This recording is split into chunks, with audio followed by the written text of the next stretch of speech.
San Antonio Soccer Roundtable and San Antonio FC Fancast are proud to present Quick Kicks, your daily news and notes about USL, SAFC, and local San Antonio soccer. Good morning. Welcome to February. My name is Harry, and we will go through just a quick recap of recent news and notes, mainly USL today, not even a lot of San Antonio FC. I guess the biggest news for San Antonio FC, the boys are back. Saw some pictures, some interaction. They look huge. That's all I'm going to say is watch out. San Antonio is coming. Probably a little bit underrated. Which not a bad thing here. But we got a lot of news to get to. Been a couple of days since I've done this here, so let's get to the news. Las Vegas, still no players, but we got a new coach. Austin FC 2 team has experience with Sacramento Republic, Charleston Battery, Dennis Sanchez. From all reports, pretty good hire through here.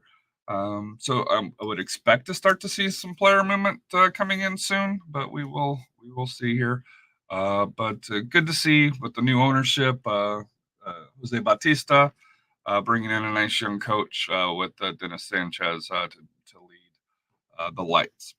Louisville, speaking of Austin FC, they loaned star young goalkeeper Damian Loss to Louisville City, which at the time, I raised the question with some of the Austin FC fans is, will he get minutes? Question of that now has been answered. Yes. Louisville City then transfers Oliver Simley to Philadelphia Union. He had 13 shutouts across regular season playoffs in his rookie campaign. So, like I said here, terms, of course, weren't disclosed. I haven't been able to filter out through social media as of yet what the actual fee was. But for Austin FC, Damian Loss is going to get minutes starting at Louisville City. And from all reports here, Damian's going to be a really special goalkeeper. So, no drop in talent for Louisville for that here. Moving to Monterey Bay, them and Charleston did a transfer. Monterey Bay acquires Tristan Traeger via transfers. 24-year-old forward had 13 goals over the first 2 years.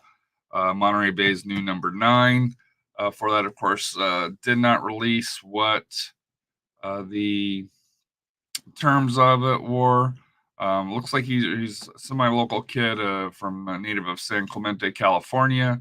So, like I said here, it'll be interesting to see how he does in moving back to the West Coast here. Speaking of Charleston, they also add Nathan Dossantos to its defensive corps after 2 seasons in Pittsburgh with the Riverhounds for that here. So, a solid signing for the Canadian defender there.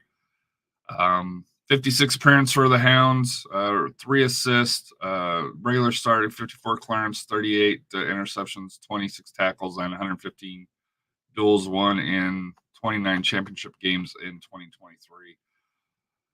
2023. Charleston's looking solid. We'll get to Pittsburgh here in a minute here, but they're looking solid. Other news for it here, Tommy Mustache, a.k.a. Tommy Bogert, USL sources, USL champion side is finalizing a deal to sign MLS Next Pro co-golden boot winner MD Myers from New York City FC 2. He had 19 goals, 6 assists, and 28 appearances, and of course he started at Rutgers. So that's an interesting one. Just kind of reading through here, he's kind of at 22 for MLS Next Pro for the 2 teams here.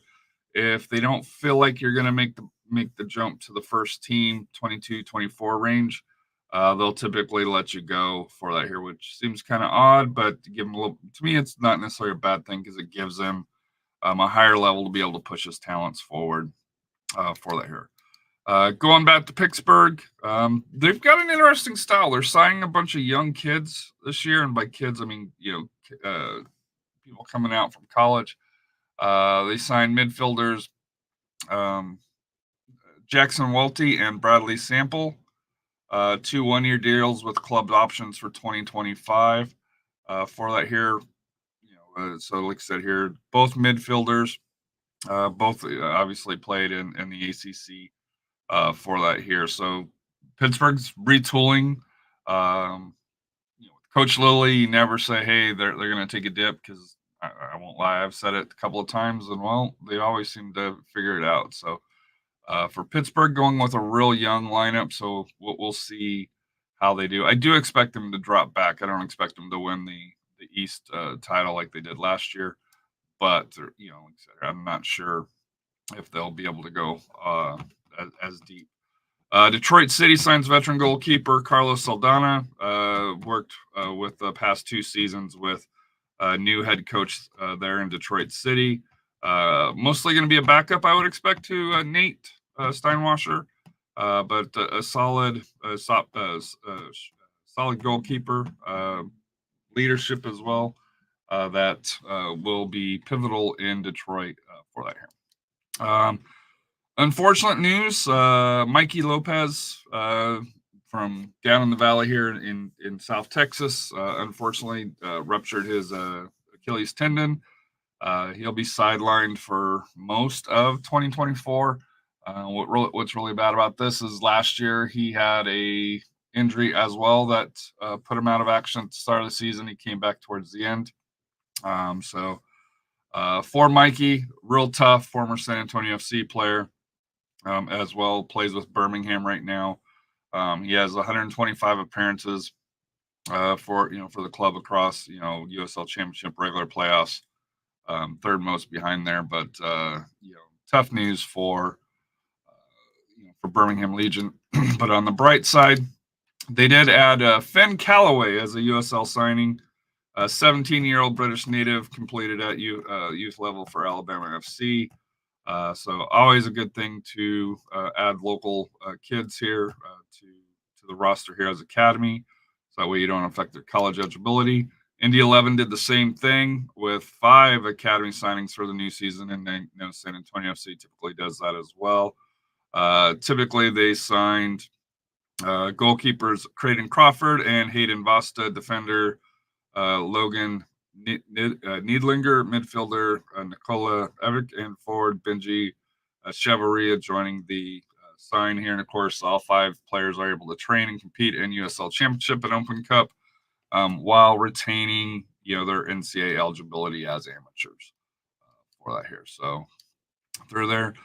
Miami signs Brazilian defender Alan Anes, as well as they bring in local product Daniel Gagliardi for that here. So Inez joins Miami from Brazilian club International U20, where he completed in the Copa São Paulo the football junior. And so here he's a right back for that here. And then, of course, for Gagliardi, he previously completed for FC Tulsa and Inter Miami 2 for that here. So he'll most likely be a backup goalkeeper for them here. And then the last one, Phoenix Rising adds versatile defender Lawrence Wucky. He joins from Nashville FC, had over 100 appearances in USL Championship over his career. He's most famous, he's got the talent, so his on-field performance isn't. What makes this and Phoenix Rising fan base had some issues is there was a allegation of a racial slur. Initially, he was suspended 12 games. That ended up being reversed when he appealed it, and they couldn't find any concrete information. Following Phoenix Rising, Brandon McCarthy, he mentioned they did all their due diligence, turned every stone, couldn't find anything, checked with, everybody that was involved. I believe it was against Monterey Bay. So Phoenix Rising's reloading, excellent defender for that here. Some questionable off-field a questionable off-field decision for that here, possibly, but like I said here, with no smoke, no fire, couldn't prove it. So through there here. So that is the news and notes of USL and SAFC Fancast here for the quick kicks.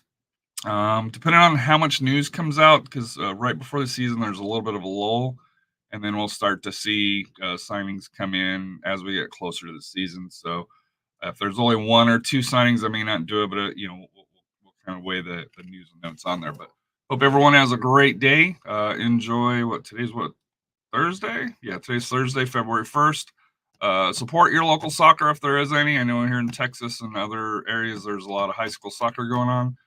Please go out and support your local soccer. Whether it goes a long ways.